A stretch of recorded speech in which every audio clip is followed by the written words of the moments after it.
এই দেশ কি কাপুরুষের দেশ হয়ে গেল যে একটি ৮ বছরের মেয়েকে গায়ে হাত দিতে হয়? এই কাপুরুষের হায়নাগুলো পুরুষ বেশে চারিদিকে ঘুরে বেড়াচ্ছে, বাচ্চাটা জীবন নিয়ে লড়ছে। ডাক্তাররা জানে না তাকে বাঁচাতে পারবে কি পারবে না। যেই মেয়েটি মেয়ে হয়ে ওঠেনি, যেই মেয়েটি নারী হয়ে ওঠেনি, তার গায়ে হাত দেয় কি করে? এই দেশ কি কাপুরুষের দেশ হয়ে গেল যে একটি ৮ বছরের মেয়েকে গায়ে হাত দিতে হয়? এই কাপুরুষের হায়নাগুলো পুরুষ বেশে চারিদিকে ঘুরে বেড়াচ্ছে। এদেরকে দমন করার দায়িত্ব আপনাদেরও। আমাদের ব্যবস্থাটা এমন ভেঙে গেছে। সমাজ কি সুস্থ আছে বলে আপনার মনে হয়? আর আপনার কি মনে হয় যে আমি 6 মাস এসেছি দায়িত্ব নিয়ে, আমি এই পচে যাওয়া সমাজকে 5 মাসে পাল্টে দেব? বাচ্চাটা জীবন নিয়ে লড়ছে, ডাক্তাররা জানে না তাকে বাঁচাতে পারবে কি পারবে না। কি বলে, ডাক্তার তার কাজ করছে, এই যে তরুণ ছেলেমেয়েরা তাদের প্রতিবাদ করছে।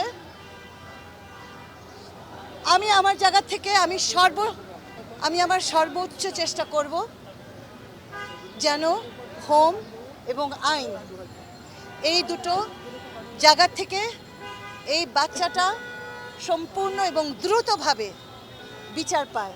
আমাদের সিস্টেম, আপনারা এটাও জানেন যে যুগ যুগ ধরে মেয়েদের এই ক্রাইসিস। আমি তো আজকে থেকে এটা নিয়ে কাজ করছি না, আপনারা তো জানেন। এবং এই 35 বছরে আমি দেখেছি যে বারবার এই ঘটনাগুলো ঘটে। কোন প্রভাবশালীর টেলিফোন আসে, কোন কি বলবো, আমার বলার কিছু নেই, কিন্তু এটা হতে দেওয়া যাবে না। এই কেসটা is a clear cut case. এখানে এভিডেন্স আছে, ঘটনার প্রমাণ আছে, এবং এটাকে কিছুতেই আমরা হাতছাড়া হতে দেব না। এবং প্রথম কথা হচ্ছে যে আইনের আওতায় আনতে হবে, এবং তাদেরকে অ্যারেস্ট করা হয়েছে, কোনোভাবেই যেন তারা ছাড়া না পায়, সেটা আমিও নজরদারি রাখবো, আপনাদেরকেও বলবো নজরদারি রাখতে।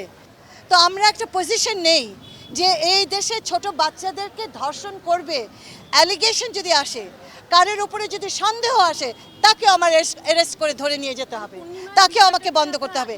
পূর্ণিমার কেসটা কেন এরকম হলো আমি এখনও জানি না কেনটা। আমি নিশ্চয়ই প্রশ্নটা করব আমার কি বলে স্বরাষ্ট্র মন্ত্রণালয় এবং আমার আইন মন্ত্রণালয়ের কাছে, এবং তারা নিশ্চয়ই দেখবে এটা কোন ফাঁক করে, এই যে ফাঁক ফোক্কর বলে একটা জিনিস আছে, এই ফাঁক ফোক্করটাকে আমাদের বন্ধ করতে হবে। এবং এটা কেন হলো, কি করে হলো, নিশ্চয়ই আমরা খবর নেব। ইতিমধ্যে এই কেসটাকে আমরা হাতছাড়া হতে দেব না। আজকে আপনারা জানেন আন্তর্জাতিক নারী দিবস। আমি খুব কষ্টের সাথে বলছি, বছরের পর বছর আন্তর্জাতিক নারী দিবস আসে, নারী দিবস চলে যায়। আমরা এই দিবসে অনেক কল্পনা করি, ভাবাভাবি করি, কিন্তু আমার দেশের মেয়েদের অবস্থা পরিবর্তন হয় না। আমাদের শিশুদের জন্য আমরা একটা সুন্দর পরিবেশ দিতে পারি না। কিন্তু এই আন্দোলনটা জুলাই আন্দোলনের মতোই এতই বড় একটা আন্দোলন, কারণ আমার রন্ধ্রে রন্ধ্রে এটা ঘটে যাচ্ছে। শ্বশুর করছে বউকে, ভাইয়ের বউ করছে শালিকে, বউয়ের হাজবেন্ড করছে শালিকে। এই সমস্ত জায়গা সমাজের সামনে আসতে দেরি হয়, এবং এগুলো বিচারের আলো পায় না, এগুলো লুকিয়ে যায়। এখন আমরা একটা সিদ্ধান্ত নিয়েছি, 3টা মন্ত্রণালয় এবং কমিউনিটি সহ আমরা ঢাকা থেকে শুরু করে 130টি ক্যাম্প করতে যাচ্ছি। যে ক্যাম্পের ভেতরে আমার হোম মিনিস্ট্রি থাকবে, সমাজ কল্যাণ মিনিস্ট্রি থাকবে, মক্কা থাকবে, অভিভাবক থাকবে, এবং আমাদের জুলাই বাচ্চারা থাকবে। এবং আমরা এই ক্যাম্পটাকে ধরে আমরা সেই এলাকাটাকে একটা নজরদারিতে ভেতরে আনবো। সেখানে আপনাদের সাহায্য লাগবে। আমাদের সর্বশক্তি দিয়ে ব্যাধি, অসুস্থতা, এই অসুস্থ সমাজকে আমাদেরকে সুস্থ করতে হবে সর্বশক্তি দিয়ে। এবং এই কমিউনিটি নজরদারিত্বের মধ্যে দিয়েই আমরা মনে করি যে আমাদের হোমও ভালো কাজ করতে পারবে, যেভাবে করছে তারা তথ্য সমৃদ্ধ হবে, এবং আমরা কমিউনিটিকেও আশ্রয়ের জায়গা একটা তৈরি করে দিতে পারবো।